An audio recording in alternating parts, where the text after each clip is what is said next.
আমার বাবা একজন হোটেল ব্যবসায়ী। আমার বাবার ওখানে ভাত খেতে ছিল তিনজন, এক আনারুল, দুই কুদ্দুস, তিন রিপন। ভাত খাওয়া শেষে আমার বাবা টাকা চাওয়াতে মেসিয়ারে বিল চাইতে মেসিয়ারকে বাধা করছে। আমার বাবা টাকা চাইছে জন্য আমার বাবাকে মারছে, চোখের মধ্যে শিক দিয়ে গোতা মেরছে, আমাদের দোকানের সুন্নি দিয়ে। তারপরে বলছে যে প্রতি হাত 500 করে টাকা দিতে হবে, সরকারি জায়গার দোকান করি জন্য। বিএমপি ছেলেপেলেরা টাকা না দেওয়াতে আমরা বলছি কোনো টাকা দিতে পারবো না আমরা।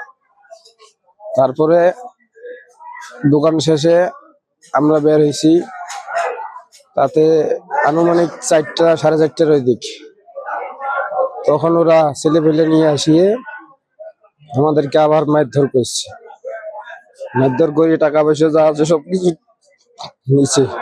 বাজারে হোটেল করি, আনারুল আর কুদ্দুস প্রতিদিন রাত্রে যায় আমাদেরকে, মনে করেন দোকানে ছেলে থাকে, তাদেরকে তুলে মাদক খাওয়ার জন্য প্রতিদিন ডাকাডাকি করে। ওই ছেলে ওঠে না জন্য মানে গালাগালিও করে। পরের দিন আমাদের ওখানে বুধবারের দিন ওরা যা বলছে যে এখানে দোকান করলে 5 লক্ষ টাকা চাঁদা দিতে হবে, আর না হলে এখানে দোকান হবে না। তারপরে আমরা দিতে চাই এই জন্য আমাদের ওখানে মারধর করছে করে। টাকা ছিল ক্যাশে 1,20,000-এর মতো, এগুলা নিছে। দোকান মনে করেন ভাঙচুর হয়েছে 10 লাখ টাকার মতো। আমার দোকানে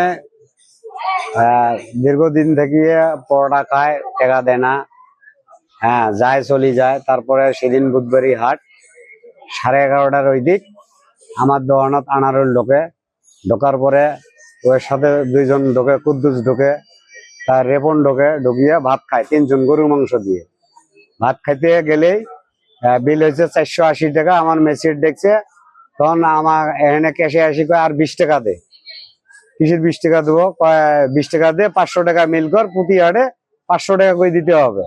এখানে দোকান করলে, সরকারি জায়গার দোকান করিস, 500 টাকা করে চাঁদা দিতে হবে। যদি না দিতে পারিস তাহলে তোর অবস্থা খারাপ হবে। এক পর্যায়ে আমার বেড়া কইছে কিসের চাঁদা দেবো, চাঁদা দিয়ে দোকানদারি করবো না। তারপরে আমার বাড়ি মারে, লাঠি দিয়ে ঘাড়ে বাড়ি দেওয়ার পরে তখন আমি বললাম এটা কি হলো, তখন সিলেক্ট করলাম দোকানদারি করো, দরকার ডাঙাইছে মালমাত্রা, আমাদের মাছ মাংস নষ্ট করা যাবে না। আমরা গরিব মানুষ, নিরীহ লোক, ওদের সাথে পাবার নাই।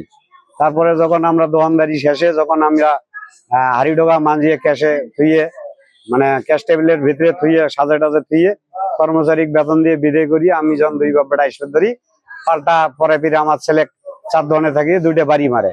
তখন আমি বললাম কি হলো, দিনও তো ডাঙাইলেন, অন্য ডাঙাইলেন।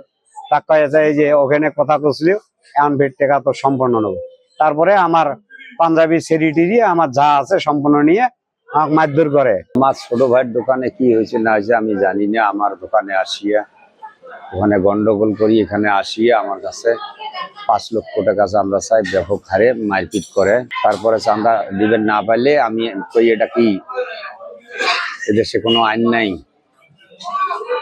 সরকারের কাছে আমার আকুল আবেদন, আমার সবকিছু বিলীন হয়ে গেছে, ঘর দুয়ার বাসা বাড়ি সম্পূর্ণ সন্ত্রাসীরা লুটপাট করে নিয়ে গেছে। আমার সিলমারি যাওয়ার মতন কোনো উপায় নাই। আমি মাননীয় প্রধানমন্ত্রীর কাছে আকুল আবেদন করি আমার জন্য সূক্ষ্ম বিচার।